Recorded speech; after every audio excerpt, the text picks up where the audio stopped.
तो आदाब, नमस्कार, गुड इवनिंग, सत श्री अकाल। एक बार फिर आप तमाम लोगों का स्वागत है क्राइम तक की कहानी के इस एपिसोड में। उम्मीद है पूरी फैमिली अच्छी होगी।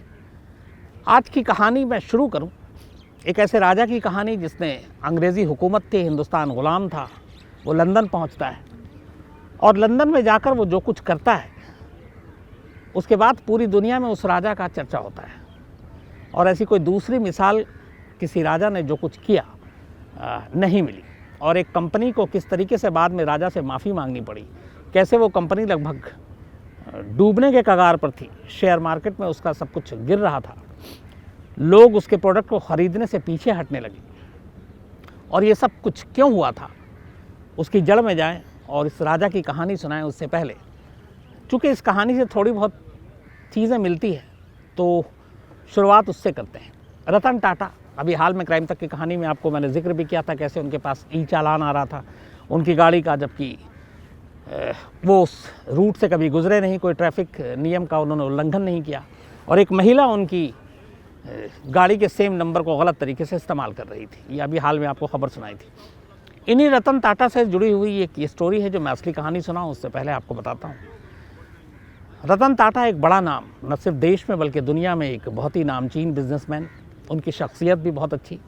अभी कुछ दिन पहले ही एक ख़बर मैं देख रहा था जिसमें रतन टाटा अपनी एक एक्स एम्प्लॉई, एक बुज़ुर्ग महिला से मिलने के लिए पुणे पहुंचे थे। और जिस तरीके से, जिस सादगी के साथ, उनकी सादगी बड़ी मशहूर है कि वो बहुत सादा जीवन बिताते हैं। तो वो तस्वीरें भी आई थी उस लेडी के साथ, अपने एक्स एम्प्लॉई और उनकी दोस्त भी थी। तो पुराने मुलाजिमों का किस तरीके से ख्याल रखा जाता है ये भी रतन टाटा ने दिखाया। ख़ुद उनकी उम्र काफ़ी है लेकिन उसके बावजूद उनकी तबीयत ठीक नहीं थी, तो हालचाल पूछने के लिए रतन टाटा वहाँ तक गए थे। ये सारी चीज़ें ये बताती है कि इंसान को सिर्फ पैसे और बाकी चीज़ें नहीं बल्कि इंसानियत, रिश्ते, इन चीज़ों की भी कदर करनी चाहिए। तो रतन टाटा कई बार ऐसा करते हैं और दिखाते हैं, और इसीलिए उनकी सादगी और उनकी बाकी जो खूबसूरती है उनकी ज़िंदगी जीने का और दूसरों के लिए लेकर, उसे काफ़ी पसंद किया जाता है। इन्हीं रतन टाटा से जुड़ी हुई एक कहानी यह है कि जब रतन टाटा ने टाटा मोटर्स की शुरुआत की, चूँकि अलग अलग बहुत सारे फील्ड में उनका अपना बिज़नेस है, लेकिन उन्होंने एक बार टाटा मोटर्स, और वो चाहते थे कि कार बनाएं, तो टाटा मोटर्स की शुरुआत की उन्होंने। और टाटा मोटर्स की शुरुआत की थी उन्होंने 1998 में। पहली बार टाटा कंपनी जो है वो मोटर्स के फील्ड में आई कार बनाने के लिए। और जो पहली कार इन्होंने बनाई थी उस वक्त वो थी Tata indica. Tata indica car, उसको लेके काफ़ी ज़्यादा उत्साहित भी थे। लेकिन टाटा इंडिका जब मार्केट में आया उसके बाद जिस तरीके से रिस्पांस आना चाहिए था शायद वो आया नहीं, और उसकी वजह से थोड़ा सा नुकसान भी हुआ और टाटा इंडिका को बहुत कामयाबी नहीं मिली।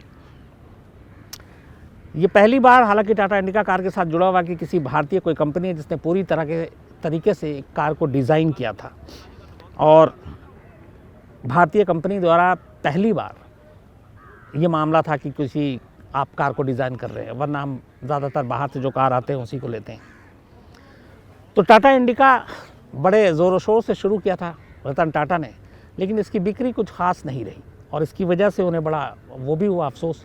और 1999 में उन्होंने तय किया कि ये मोटर्स में शायद अपना हाथ ज़्यादा आजमाने का कोई फ़ायदा है नहीं, बाकी चीज़ें करते हैं। तो उन्होंने कहा कि ये टाटा मोटर्स को अब बंद कर दिया जाए या फिर इसे बेच दिया जाए, और इसी से ये जुड़ी हुई कहानी है। तो रतन टाटा ने टाटा मोटर्स को बेचने का फ़ैसला किया। ये बात बाहर आई तो अमेरिकी कार कंपनी जो फोर्ड है, फोर्ड ने टाटा की इस कंपनी को और टाटा के इस टाटा मोटर्स को ख़रीदने का फ़ैसला किया। उन्होंने दिलचस्पी दिखाई इसमें ख़रीदने के लिए, और इसी के बाद फोर्ड मोटर्स के टॉप बॉसेस के साथ टाटा मोटर्स की एक मीटिंग फिक्स हुई, और ये मीटिंग हुई अमेरिका में। इसमें रतन टाटा भी गए। लेकिन इस मीटिंग के दौरान जो कुछ हुआ, करीब 3 घंटे तक मीटिंग चली, और रतन टाटा ने सोच रखा था कि टाटा मोटर्स को बेचना है।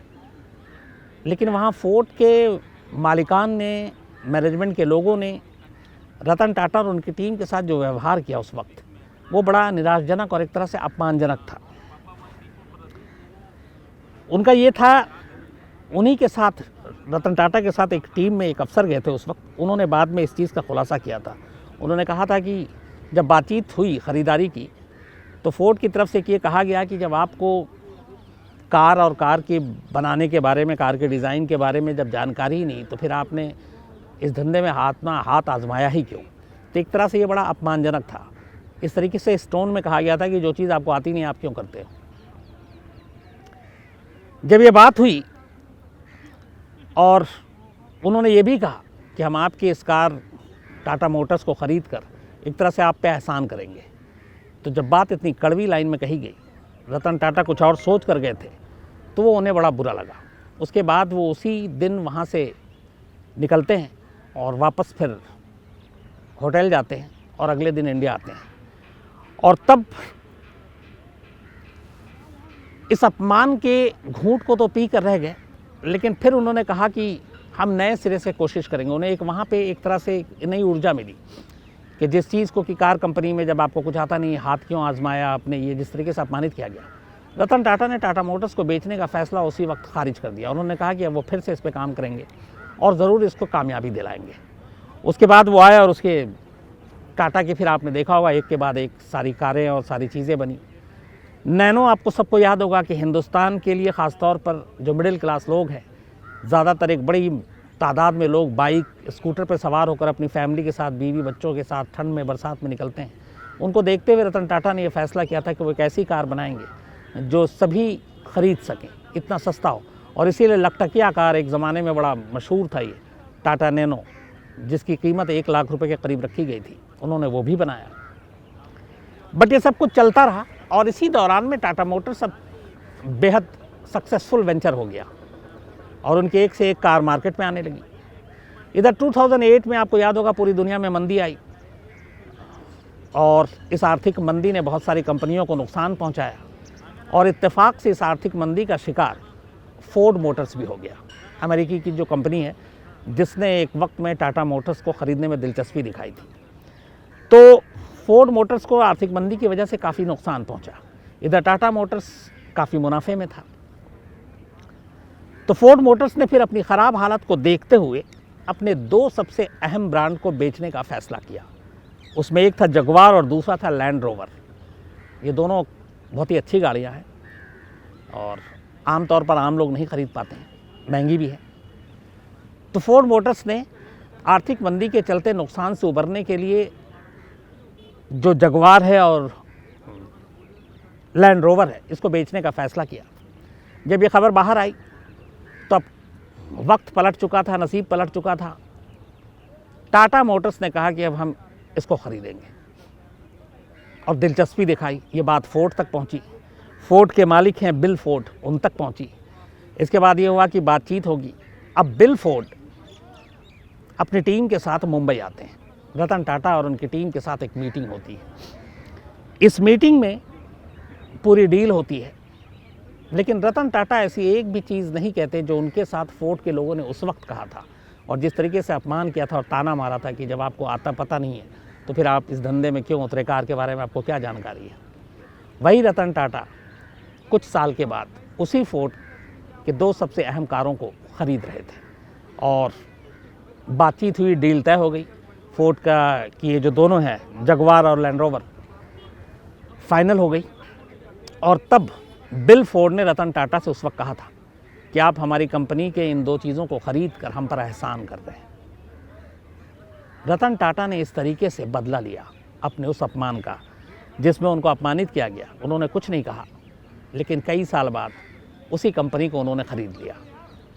लेकिन उनकी फिर भी एक शराफत, और वो देखिए कि रतन टाटा ने ख़रीद तो लिया, बिल फोर्ड को अपमानित भी नहीं किया, साथ ही साथ उन्होंने इन कारों के नाम भी नहीं बदले। वो चाहते तो इसको नाम बदल सकते थे, लेकिन उन्होंने जगुआर ही रखा, उन्होंने लैंड रोवर ही रखा और उनका बदला भी पूरा हो गया। तो वक्त कई बार क्या चीज़ें दिखा दे, वक्त कब करवट ले ले, किसका नसीब जाग जाए, कुछ नहीं कहा जा सकता। इसीलिए एक इस कहानी से नसीहत ये भी मिलती है कि अगर किसी का बुरा वक्त है, ना भी हो, तो कम से कम उसको अपमानित नहीं करना चाहिए। उसके साथ इंसानियत जैसा ही सलूक करना चाहिए, बराबरी का सलूक करना चाहिए, क्योंकि ना मालूम कल का दिन कैसा हो और कल वो कहाँ खड़ा हो और आप कहाँ खड़े हो। तो ये कहानी नसीहत देती है कि जिस टाटा मोटर्स और जिस रतन टाटा को अपमानित किया गया, वही रतन टाटा उसी कंपनी को ख़रीदते हैं कुछ साल के बाद और बिना अपमान किए। पूरी इज्जत देते हुए। तो ये थी कहानी, लेकिन अब असली कहानी पर आते हैं। चूँकि ये कहानी इसलिए सुनाई आपको क्योंकि अगली कहानी भी कार से ही जुड़ी हुई है, लेकिन कहानी बेहद दिलचस्प है और कहानी हकीकत है, ये भी नहीं कि सुना सुनाई बातें हैं। राजस्थान में एक जगह है अलवर, बहुत फेमस जगह है, वहाँ पे नज़दीक में बर्ड सेंचुरी भी है और दिल्ली के करीब भी है। मैं कई बार जा चुका हूँ अलवर, और इसी अलवर की ये कहानी है। कहानी करीब 101 साल पुरानी है, बात 1920 की है। अलवर में तब एक राजा हुआ करते थे, महाराजा जयसिंह प्रभाकर। महाराजा जयसिंह प्रभाकर उस वक्त उनका एक दबदबा था, बेहद तेज़ तर्रार, पढ़े लिखे। अजमेर के मेयो कॉलेज से उन्होंने पढ़ाई की, फर्राटेदार अंग्रेज़ी बोलने वाले, और कहते हैं कि ज़हीन राजाओं में से एक थे महाराजा जयसिंह प्रभाकर। करीब 41 साल तक ये अलवर के राजा रहे और 54 साल की उम्र में इनकी मौत हो गई। मतलब 14 साल ये बिना राजा के जिए और पूरी ज़िंदगी अपनी 41 साल तक ये राजा बनकर रहे। कहानी इन्हीं महाराजा जयसिंह प्रभाकर की है। बात 1920 की है, अंग्रेज़ों की हुकूमत थी, हम गुलाम थे। राजा जयसिंह इंग्लैंड जाते हैं घूमने के लिए। शान और शौकत के साथ जीना उनका शौक़ था और कहते हैं कि काफ़ी पैसे खर्च करते थे। तो उसी दौरान 1920 में जब ये लंदन पहुँचे, इंग्लैंड, तो लंदन में थे, एक आलीशान होटल में थे, साथ में सारे नौकर चाकर लेकर गए थे। लेकिन एक रोज़ इन्होंने सारे नौकरों से कहा कि तुम लोग मेरे साथ नहीं आओगे, मैं अकेला लंदन की सड़कों पर घूमूंगा। और बिना किसी सवारी के, शाही सवारी के, बिना किसी और चीज़ के, एक आम इंसान की तरह वो लंदन की सड़कों पर घूमने के लिए निकल गए।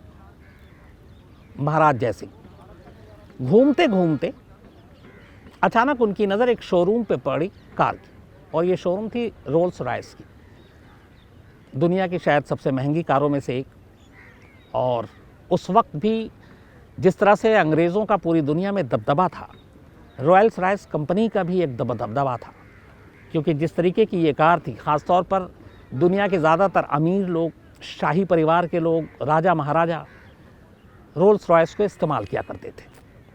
आम लोगों के तो खैर ख़रीद के बहुत दूर की बात थी। और ये कंपनी भी ऐसी थी जो सामने वाले की हैसियत को देखकर ही उसे ये कार बेचा करती थी। ये नहीं कि कोई भी ख़रीदार आया और ले गया, वो पहले उनका पूरा प्रोफाइल देखते थे, क्योंकि उससे उनकी कंपनी की साख जुड़ती थी और तब वो ये कार बेचते थे। तो महाराजा जयसिंह टहलते टहलते अचानक शोरूम पे नज़र पड़ी, उनको रॉयल्स रॉयस दिखाई दी, बड़ा खूबसूरत लगा बाहर से। उन्होंने कहा इस कार को देखते हैं, टेस्ट ड्राइव भी करते हैं, गाड़ियों का शौक़ था। तो वो शोरूम के अंदर दाखिल होते हैं, बिल्कुल आम कपड़ों में, आम जैसे इंसान नज़र आते हैं, ये पता ही नहीं कि ये महाराज हैं, लेकिन हिंदुस्तानी चेहरा और हिंदुस्तान उस वक्त ग़ुलाम। तो जब ये कंपनी के अंदर, शोरूम के अंदर घुसते हैं, तो एक सेल्समैन खड़ा हुआ था। वो सर से पैर तक महाराजा को देखता है, जयसिंह, हालांकि उसे पता नहीं था कि ये महाराज है। उसे दिखता है कि एक आम आदमी ऊपर से हिंदुस्तानी है, एक भारतीय, इंडियन है, तो बड़ी अजीब नज़रों से देखता है। फिर भी जयसिंह उससे पूछते हैं कि इस कार के फीचर्स के बारे में बताएं, इस कार की खासियत बताएं, इस कार की कीमत बताएं। तो वो फिर से ऊपर से नीचे तक देखता है और कहता है कि ये कार आप जैसे लोगों के लिए नहीं है, तो आप प्लीज़ यहाँ से बाहर चले जाइए। गुस्सा तो आता है, लेकिन वो गुस्से को कंट्रोल करते हैं। फिर कहते हैं कि नहीं, आपको अगर मुझे बताएंगे तो क्या होगा, मुझे कार ख़रीदनी है। वो फिर ऊपर से नीचे तक देखता है और उसे लगता है कि इसकी हैसियत नहीं है कि रोल्स रॉयस ख़रीद सके। सेल्समैन बड़ी बेइज्जत करता है उनको और उसका कहता है कि आप यहाँ से चले जाइए, ये कार आप जैसे लोगों के लिए नहीं है। महाराजा जयसिंह को बहुत तेज़ गुस्सा आता है, लेकिन वो सेल्समैन उनको बेइज्जत करके शोरूम से बाहर कर देता है। बट वो अपना गुस्सा जाहिर नहीं करते, वो वहाँ से सीधे होटल पहुँचते हैं। होटल जाने के बाद उन्हें बहुत तेज़ गुस्सा आता है, उन्हें लगता है कि उन्हें अपमान किया गया और इस अपमान का बदला लेना है। इसके बाद वो अपने मैनेजर और बाकी लोगों को बुलाते हैं और कहते हैं कि जाकर एक शोरूम है लंदन में, नाम बताते हैं, जगह बताते हैं, और जाकर उस शोरूम के लोगों को एक मैसेज दो कि अलवर के महाराज शोरूम में आ रहे हैं, उन्हें गाड़ियाँ खरीदनी है। ये मैसेज फ़ौरन उस शोरूम में पहुंचाया जाता है। शोरूम में जैसे ही ये मैसेज पहुंचता है, वहाँ हड़कंप मच जाता है, क्योंकि रोल्स रॉयस जो है वो ऐसे ही राजा महाराजा यही लोग ख़रीदते थे, अमीर लोग ख़रीदते थे, तो उसे लगा महाराज हैं। फ़ौरन रेड कारपेट तक बिछा दिया जाता है शोरूम के बाहर। अब यहाँ महाराज अपने पूरे वेशभूषा में आते हैं, महाराज के कपड़े पहनते हैं, जेवर पहनते हैं, गहने पहनते हैं और अपने नौकर चाकर के साथ लेकर वो होटल से निकलते हैं और रोल्स रॉयस के शोरूम में पहुंचते हैं पूरे लाव लश्कर के साथ। अब जब वो पहुंचते हैं तो महाराज की आगवानी के लिए दरवाजे पर ही सब खड़े हुए हैं, कारपेट, रेड कारपेट बिछा हुआ है, पूरी इज्जत के साथ अंदर ले जाया जाता है।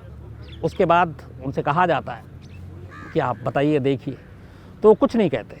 उस वक्त शोरूम के अंदर 7 गाड़ियाँ पड़ी हुई थी रोल्स रॉयस। वो कुछ फीचर भी नहीं पूछते, गाड़ियों को देखते हैं, उसके बाद पूछते हैं ये कितनी कारें हैं, वो बताता है 7 है। कहते हैं ये 7 का 7 मैं ख़रीद रहा हूँ, आप पैसे बताइए। ये सुनकर कि एक ही शख्स आकर एक ही झटके में 7 रोल्स रॉयस ख़रीद रहा है, उससे शोरूम और वहाँ पे बैठे हुए तमाम लोगों की खुशी का ठिकाना नहीं। उसके बाद कोई मोल तोल नहीं। जो वो रेट बताते हैं, राजा कहते हैं कि महाराजा जय सिंह की इसके आप पैसे लीजिए, वो भी नकद।